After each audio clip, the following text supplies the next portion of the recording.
How do you even work this thing? Hang on. There we go. What's going on, everyone? It's been so long since we last saw each other, and we are back with more Pass the Joysticks. So let's get into it.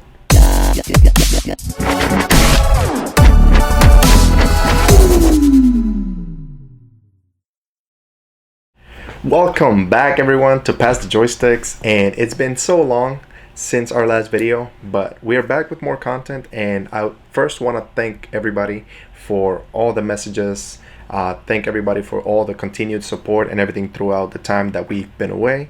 But we're back. We're gonna bring you more content, and we're gonna be more consistent with our streams, but bring you more video games as the time goes by, of course. But thank you, everybody, for the continued support. Thank you for watching Pass the Joystick, and let's get into it, because the topic of the video games has been so big in the past few months, and all I want to say is that it's been a little crazy with all the games that have been coming out and everything that is supposed to be coming out later on also.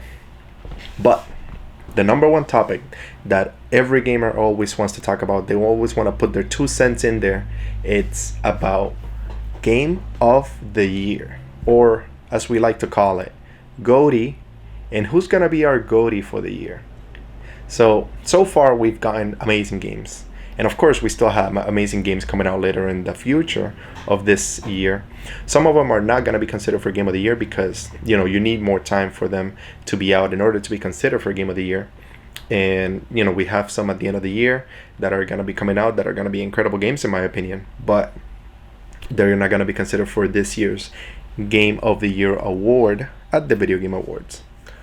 But just to mention a few, I mean, we've gotten incredible games this year so far, and we still have a few coming out. But we've gotten incredible games like The Quarry. We've gotten incredible games like Sniper Elite 5, Pokemon Legend Arceus. We've gotten Horizon Forbidden West that came out this year, Citizen Sleeper. That's just to name a few. I mean, there's so many different games that have been Game of the Year, or I'm sorry, that have been coming out this year that can be considered for Game of the Year, and it's been an incredible year for gamers. So I would say that, what do you think it's gonna be considered for Game of the Year? And the big question at the end is, what's going to be Game of the Year? And I know there's a lot of speculations out there. Of course, there's a lot of things that people will think about on what's gonna be Game of the Year for 2022, and a lot of people will think, well, I mean, what other game than Elden Ring? And Elden Ring, in my opinion, was the game that really changed everything for this year.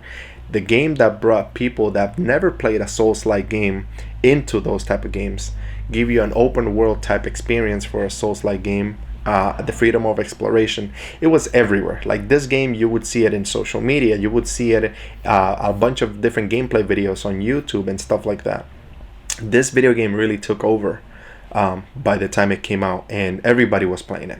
Even I had conversation with people that have never played a Souls game, and they were like, oh yeah, I've been playing Elden Ring and whatnot. It's just mind-blowing to me on what Elden Ring did to gamers out there and whatnot. Now, talking about what Elden Ring did, and is it gonna be considered for Game of the Year? Most definitely. What did it do for gamers? It really changed the perspective of what a difficult game is, and should I jump into a game that is this hard to beat or to play or anything like that. Not only that, but it gave the players the freedom of playing together in an open world game and just going out there, exploring, defeating bosses and all that stuff. I feel like Elden Ring really did that for gamers this year in 2022. The argument might come up, and I don't blame you guys, for real. I don't blame anybody for this, but I will say that, of course, you have to consider Horizon Forbidden West, one of the best games that came out for the PlayStation 5. Beautiful game. I feel like Horizon Forbidden West definitely is going to be up there for Game of the Year, considered for Game of the Year. Is it better than Elden Ring? that's where the question really comes up. Would you consider Horizon Forbidden West to be a better game, a better built game than Elden Ring?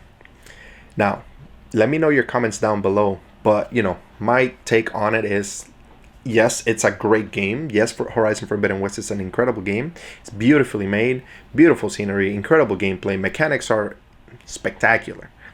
But did it have the same impact that Elden Ring did on players? That's where, kind of like you have to see it. You have to also think about, when it comes to the video game awards, it's pretty much a popularity contest.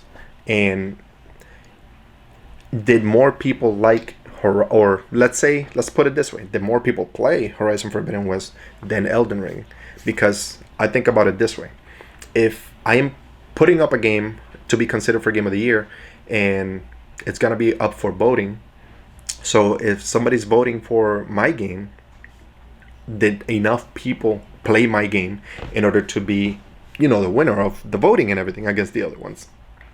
And although, yes, a lot of people played Horizon Forbidden West, did enough people have even a PlayStation 5 to even play the game? Because we know what happened at the beginning of the year with like the consoles and everything. Like, not enough people could get their hands on the actual game. Although they are available now, and yes, you can go and buy a PlayStation 5 and pick up a copy of Horizon Forbidden West, it's probably not going to be your first choice. Although it's a great game, you have other games like The Last of Us Part 1 that got completely remastered, and I think that would be a better pickup than Horizon. Don't shoot the messenger on this, but I feel like it's going to be a much better choice than Horizon. And if you've never even played the first Horizon, then why would you pick up the second one when it's a continued story from the first one and everything too? And then a lot of people that are picking it up, most people are going to pick up multiplayer games like Call of Duty. They're going to be playing their free games like Apex and all that stuff. So those are the things that a lot of people are going to be, picking up and all that stuff versus Horizon Forbidden West. And a lot of people had the advantage of playing Elden Ring on a lot of different consoles, because me personally, I played it on Xbox, I played it on PlayStation, I played it on PC, so you had the opportunity to play it in a bunch of different consoles and everything too. So there's the question, like, do people go with Horizon Forbidden West or Elden Ring, and which one do you think it was the better game overall? My vote from the beginning, since I played Elden Ring, I said that this is going to be Game of the Year, and so far, we are in September right now, so I still stick by that decision. I am still sticking to Elden Ring as Game of the Year. So, we're gonna have great contenders. Another great contender would be like Tiny Tina's Wonderland that came out also. I feel like that game probably is going to be considered for Game of the Year, in my opinion. It was a beautiful game. It was greatly built and everything. So incredible stuff that came out and everything. Now, let's really talk about the games that are coming out later on in the year that are going to be, probably will be considered for Game of the Year, because, we still have great AAA titles coming out. Or do you think it's going to be better to be considered for next year's game awards?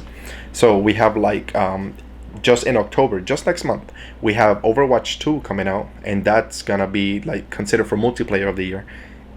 Overwatch 1 won multiplayer of the year consecutive years in a row, and Overwatch 2, from what I played from the beta, it's an incredible game. So I feel like it's definitely gonna change the way that Overwatch is played, because now instead of being a 6v6, now it's 5v5. I think that's going to be an incredible game overall. Then we also have great storyline games like A Plague's Tale Requiem. So if you guys played the first A Plague's Tale, which actually I'm playing through it right now because I never finished it when it first came out, so I am going through it because the second one looks incredible. So I am very excited for A Plague's Tale Requiem. We have the next installment of Mario Rabbids. It's called Sparks of Hope. So if you guys like that kind of like turnstile, strategy games, I feel like Mario Rabbids Sparks of Hope is going to be great. Will it be considered for Game of the Year? Probably not. But we also have great games like Gotham Knights. We have Call of Duty Modern Warfare 2 and Bayonetta 3. So just all of that just in October. And I feel like October is that sweet spot for a game to come out to still be considered for Game of the Year. So if any of those games will be coming out for and it's good enough, of course, they might be considered for Game of the Year by the end of the year. Now we're going into November also, and November it's kind of like the give and take of will the game be in the Game Awards. Most games that come out in November probably are not gonna be considered for Game of the Year, so they're gonna be for next year's Game of the Year awards. But this November has amazing games. I mean, number one, and it's the one game that I am like super excited for. The one game that I've just been waiting on, it's Pokemon Violet and Scarlet. I am a huge Pokemon fan, so I am super excited for the new Pokemon game. So Scarlet and Violet comes out on November 19th, but in November also we have one of the biggest games that probably took over, the first installment took over on the PlayStation 4, and that was God of War. So we have the next installment coming out called God of War Ragnarok, and that game I feel like will be a big contender over Horizon Forbidden West against Elden Ring if it was considered for Game of the Year. Will it be considered? It's very thin line, and I personally don't think it's gonna be considered just because it's just a month away from the Video Game Awards. Will it be enough time for enough players to play it? Probably not. So it's gonna be one of those that is gonna be considered for next year's Game of the Year awards. And next year's Video Game Awards is gonna be a tough one because we have great games coming out next year. Just to not mentioning Legend of Zelda: Tears of the Kingdom that just got announced not too long ago by Nintendo, and we know what Breath of the Wild did. So this is the second installment of Breath of the Wild: Tears of the Kingdom, and the first one got Game of the Year. So will the second one compete against God of War for Game of the Year next year? That's a whole other conversation that we're gonna have later on. But I mean, we also have Sonic Frontiers, and Sonic Frontiers, like an open world Sonic games, that's gonna be really great. And of course the video game awards are gonna be later on by the end of the year, but we also have games at the end of the year in December, like the Callisto Protocol, Marvel Midnight Suns, High on Life, Crisis Core, those games like that. They're probably not going to be considered for the Game of the Year, but you know, we still have great games that are coming out at the end of the year, and of course the ones that are coming out next year. I will make this kind of like guess right now that the top two games of next year for Game of the Year is definitely going to be God of War if it's not considered for this year's Game Awards, and Legend of Zelda: Tears of the Kingdom. So those are going to be the top two, and we might get some surprises, but those two are going to be my picks for the Game of the Year next year. Now, I'll ask you guys the question, which is your pick for Game of the Year? Because out of all the games that I mentioned, I mean, one has to win. One is going to be nominated, one is going to win, but my pick is still going to stand on Elden Ring. You guys still have great picks like, again, Horizon Forbidden West. We have Tiny Tina's Wonderland. We have great games that came out in 2022. It was a great year for gaming. I'm excited for everything that is yet to come this year. But the conversation always starts early for what's going to be Game of the Year. So I always ask you guys, what is going to be Game of the Year for 2022? And why is it Elden Ring? So let me know down below in the comments. I want to finish up by saying thank you guys again for all the continued support. Just make sure that you guys are still following our social media. Make sure you like every video that we got. Make sure to always share all the stuff in social media too for the continued support. Thank you guys for everything, all the kind messages and everything too.